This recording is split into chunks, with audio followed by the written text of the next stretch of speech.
येत्या 20 तारखेला लोकसभेची निवडणूक होत आहे आणि या निवडणुकीला मतदान करायला जात असताना आपण गेल्या 10 वर्षामध्ये भाजप शासनाने आपल्याला जे काय आश्वासन दिले, 2 कोटी रोजगार, 15 लाख रुपये आपल्या खात्यावर, जे काय आपला छळ केला असेल, कांद्याची निर्यात बंदी असेल, या सगळ्या गोष्टी आपण आठवल्या पाहिजे. गेल्या 3-4 दिवसापूर्वी पाटील साहेब निर्यात बंदी उठवल्याची घोषणा शासनाने केली, आचारसंहितेत केली. ठीक आहे, कोणी विरोधी पक्षाने विरोध केला नाही, शेतकऱ्यांचा विरोध घेणार नाही कोणी. परंतु आजही JNPTला म्हणजे बंदर तिथे कुठलाही आदेश नाही आणि अजूनही तिथे ते कंटेनर जे भरून गेलेले आहेत ते आदेश तसेच आहेत, ते खराब होणार आहेत. मी जास्त वेळ घेणार नाही. येत्या 20 तारखेला जेव्हा आपण मताला जाल, जर आपल्याला आपलं भविष्य सुखकर करायचं असेल, आपल्या मुलाबाळांचं भविष्य सुखकर करायचं असेल, तर येत्या 20 तारखेला आपण महाविकास आघाडी, इंडी आघाडीचे जे उमेदवार आहेत, भास्कर बोगरे, त्याचा अनुक्रमांक 3 आहे, त्यांची निशाणी आहे तुतारी फुटणार माणूस. या निशाणी समोरील 3 नंबरचं बटन दाबून आपण बोगरे सरांना प्रचंड मतांनी विजय करावे.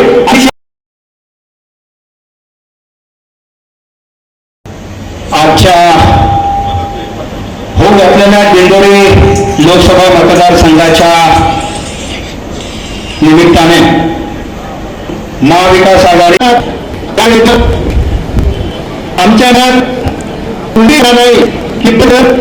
या एवढ्या मतदारसंघातून 50,000च्या आपली एकच जबाबदारी आहे की जास्तीत जास्त मतदान ते आपल्याला करायचं आहे. आपण आतापर्यंत 55 पुढे या मतदान झालेलं नाही. काँग्रेसमध्ये प्रवेश केला. समाजवादी काँग्रेसचा मी फाउंडर संस्थापकापैकी एक आहे. परंतु साहेबांच्या आग्रहामुळे आमच्या तालुक्याची दिशा बदलली. तेच बोलत राहण्यापेक्षा या निवडणुकीमध्ये जबरदस्त कलटली विचार प्रहारात मिळाली. या समाजामध्ये जनतेने निवडणूक हातात घेतली.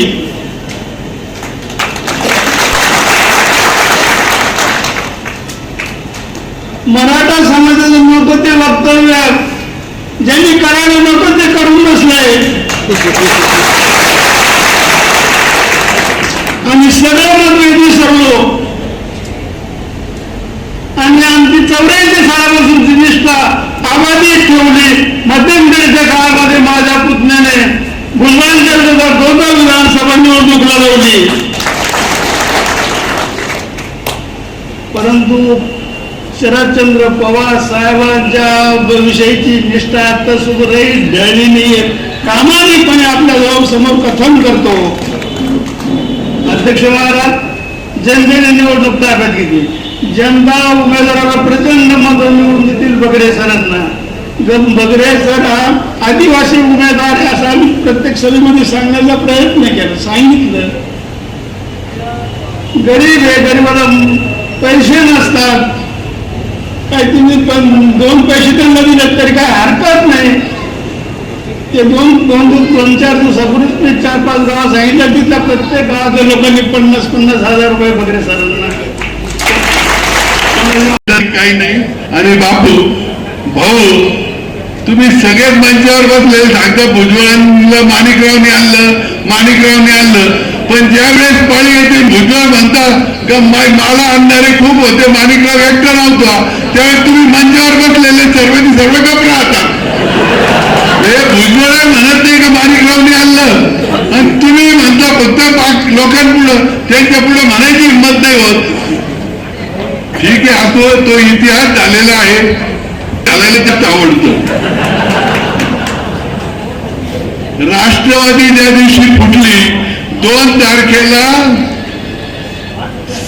2 जुलैला सरकार स्थापन झालं. अजितदादा तिकडे गेले, त्यांच्या सोबत भुजबळ साहेब तिकडे गेले, मंत्री सगळे झाले. 4 वर्ष अगोदर या संभाजीराजेंकरता मी शिवसेनेचा प्रचार केला, म्हणून याच पाटील साहेबांनी मला पक्षातून काढलं. पण मी कुठे गेलो होतो का? मी गेलो नाही. पुन्हा संधी मिळाली. पाटील साहेबांनी फोन करून सांगितलं का माणिकराव ज्यांच्यामुळे काढलं ते गेले, आता तुम्ही या. मी निम्म्या रात्री साहेबांकडे गेलो आणि साहेबांशी चर्चा करून दुसऱ्या दिवशी एवढ्याची सभा आपण जबाबदारी आपण पेलवली आणि सर्व या मतदार तुम्ही पण सर्वांनी आणि जिल्ह्यातील राज्य मी तर म्हणेल कशी एवढी मोठी सभा आली मला सांगता येत नाही. इथं उत्स्फूर्त पवार सांगण्याच्या ठिकाणी मिळाला, कारण मतदारसंघ देखील पवार साहेबांवर खूप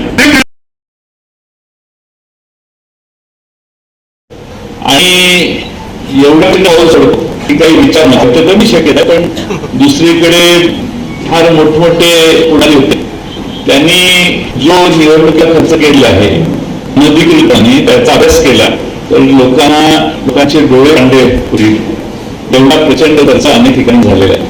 आणि म्हणून माझी विनंती आहे की 20 तारखेला मतदान आहे तर 17, 18, 19 या 3 दिवसामध्ये मतदारांच्या संपर्क सभा घेतला.